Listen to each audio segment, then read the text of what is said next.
ایک سوال جس کا جواب شاید تم نے کبھی کسی سے نہیں پوچھا۔ اگر تمہارا دل کسی ایک طرف خود بخود مائل ہو جائے تو کیا یہ تمہارا فیصلہ ہے یا کسی اور کا؟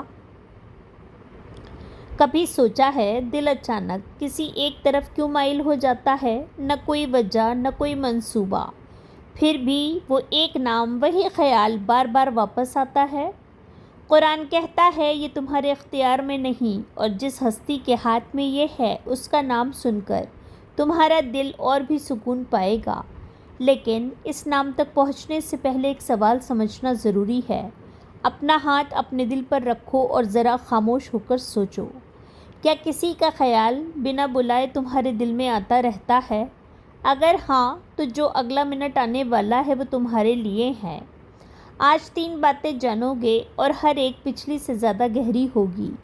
پہلی بات، دلوں کو جوڑنے والی وہ طاقت جو انسان کے بس میں بالکل نہیں۔ اور دوسری بات، ایک نبی علیہ السلام کا وہ واقعہ جس میں صرف ایک چھوٹی سی دعا نے سب کچھ بدل دیا۔ اور تیسری بات، وہ راز جو بتاتا ہے کہ تمہارا دل اس وقت اصل میں کس کے ہاتھ میں ہے۔ اور آخر میں ایک ایسی آیت جو شاید تمہیں رلا دے، سکون کے آنسو۔ تو رکو مت، اللہ تعالیٰ سورہ انفال سورہ نمبر 8 ورس نمبر 63 میں فرماتا ہے، اور اس نے ان کے دلوں کے درمیان الفت ڈال دی۔ اگر تم زمین کی ساری چیزیں بھی خرچ کر دیتے تب بھی تم ان کے دلوں کو نہ جوڑ پاتے، لیکن اللہ نے انہیں جوڑ دیا۔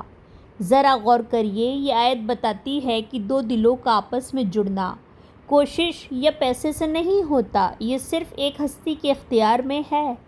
اس لیے جب آپ کا دل بے وجہ کسی کی طرف مائل ہوتا ہے تو سمجھ لیجئے یہ آپ کی کوشش نہیں، یہ کسی اور کا کام ہے۔ لیکن اب سوال یہ ہے، اگر دل کا جھکاؤ انسان کے ہاتھ میں نہیں تو کیا اسے سنبھالنے، صحیح راستے پر لانے کا کوئی طریقہ بھی ہے؟ کیا صرف انتظار کرنا ہی کافی ہے؟ اس کا جواب ایک ایسے نبی علیہ السلام کے واقعے میں چھپا ہے جو خود تنہا اور بے کسی کی حالت میں تھے۔ سورہ القصص میں موسیٰ علیہ السلام کا واقعہ بیان ہوا ہے۔ جب وہ تنہا اجنبی شہر میں بنا گھر بنا سہارا پہنچے تو انہوں نے اللہ سے ایک چھوٹی سی دعا کی، ربی انی لما انزلت الی من خیر فقیر، اے میرے رب جو بھلائی بھی تو مجھ پر اتار دے، میں اس کا محتاج ہوں۔ ذرا سوچئے، یہ دعا نہ کسی خاص چیز کے لیے تھی، نہ کسی نام کے لیے، صرف ایک خالص پکار تھی۔ اور اسی دعا کی قبولیت کے تھوڑی دیر بعد اللہ نے ان کے لیے گھر بھی بنایا اور رشتہ بھی، جو پورے قرآن میں خوبصورت کہانی بن گیا۔ ذرا خود سے پوچھئے، کیا آپ کی دعا بھی اتنی خالص ہے، یا آپ صرف سوچ رہے ہو، دعا نہیں کر رہے؟ اور اب تیسری بات جو بتاتی ہے یہ سب ممکن کیسے ہوتا ہے اور کس ہاتھ میں تمہارا دل ہے۔ رسول اللہ صلی اللہ علیہ وسلم نے فرمایا، بے شک بنی آدم کے سارے دل رحمان کی 2 انگلیوں کے درمیان ہیں، وہ انہیں جس طرف چاہتا ہے پھیر دیتا ہے۔ صحیح مسلم۔ ذرا غور کریے، اس حدیث سے پتہ چلتا ہے کہ آپ کا دل کس ہاتھ میں ہے۔ وہ ہستی جو آپ کے دل کو مائل کرتی ہے وہی سب سے زیادہ رحم کرنے والی الرحمن بھی ہے۔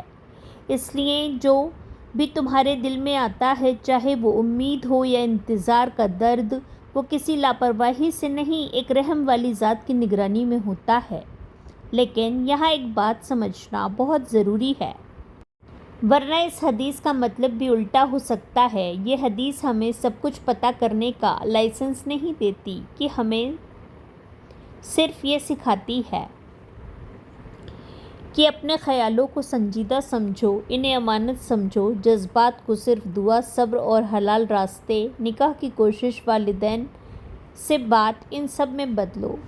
جو دل رحمان کے اختیار میں ہیں وہ اپنی مرضی سے نہیں بھٹکتا، بس اسے صحیح راستے پر رکھنا تمہاری ذمہ داری ہے۔ اب سوال یہ ہے، کیا تم اپنی اس ذمہ داری کو نبھا رہے ہو یا صرف بہانہ بنا رہے ہو؟ خود سے بات کرو اور اپنے دل سے پوچھو، جو خیال میرے دل میں آتا ہے اسے میں دعا بنا رہا ہوں یا صرف سوچتے رہ جاتا ہوں؟